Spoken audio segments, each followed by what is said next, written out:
Well, hello people's internet, my name is Kevin and welcome back to another video. Okay guys, so for today's video I am bringing you guys my March wrap up, and in the month of March I only read 3 books. 2 books, one was a play, but so 3 texts all together.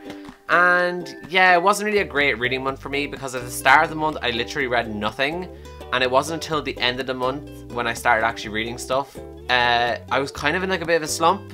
I don't know. March was a bit of a slumpy month for me, so yeah, let's just jump on into this and I will tell you guys the books that I did actually read. Okay, so the first thing that I read in March was By the Bog of Cats by Marina Carr, and this is the play that I read. I read this for my representation of women in Irish playwrights or Irish literature, something like that. I can't remember what the name of the actual module for college is called, but yeah, I had to read this play. This play followed a girl named Hester who was basically crazy and like a loon. Basically her ex is getting married to a new woman and she's not happy about it because he's trying to make her leave their old home so that him and his new wife can move into it, and she's just like, I'm not leaving, this is where I've grown up, I'm not leaving this area and stuff like that.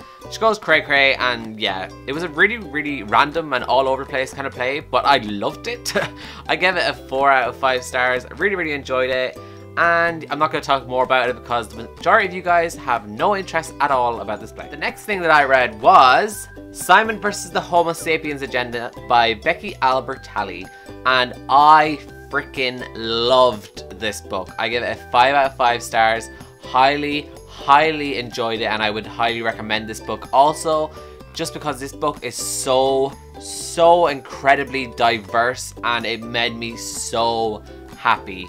Like, when I was going into this book, I had heard so much about diversity in this book, so I was expecting it, but I thought the diversity was like with LGBTQ kind of thing, but I was completely wrong. Like, there's obviously the main character is gay, but there's also side characters who are bisexual. There's side characters that are of color, and oh, it just was so refreshing and made me so happy to read. The romance in this book gave me so much feels, and I just got so like butterfly and all loveyed up with the love in this book. Like, it just hit me so hard and I was like, oh my god, this is so cute, I can't even. And I just related to Simon so much as well because he loves Harry Potter, he loves Oreos, I also love Oreos, and I'm pretty sure Becky Albertalli also loves Oreos, but who does not love them? Like, come on. It's so good, and I'm so anticipating her new book that's coming out this month. It could be out, I don't think it is, maybe it's not. It's out soon anyways, this time this month, and it's called The Upside Down of Unrequited, or Unrequited. I don't know how to say that word.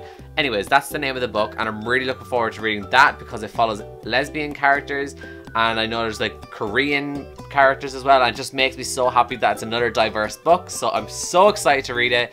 And if you haven't read this one, I would definitely recommend you read it. Final book that I read in March was The Dream Thieves by Maggie Stivar, and this is the second book in the Raven Boys Quartet. This is also the book of the month for my book club World of Words, and our live show for this book is next Sunday on Ilse's channel. I'm going to leave her linked down below so you can go subscribe to her channel so that you're ready for the live show when we start discussing this book. And yeah, I kind of think I have like an unpopular opinion towards this book. I gave it a 3 out of 5 stars. Honestly, I felt like this book was really pointless and there was kind of no need for it. Like, I understand it could be a filler book, but really nothing actually happened to develop the original plot of the first book further. Like, all we get in this book is character development of Ronan. I love that because Ronan's like one of my favorite characters in this series, and so I loved learning about Ronan, learning more about his character and all that kind of stuff, but it just felt to me,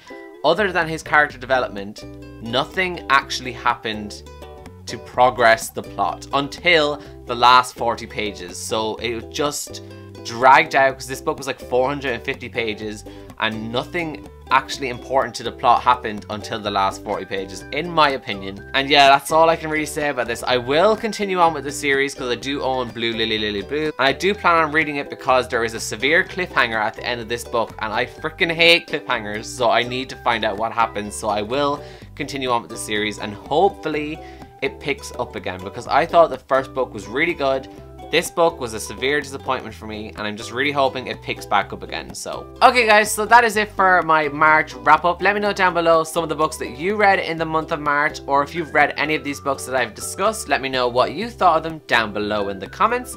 And other than that, I will see you all in my next video. So goodbye guys.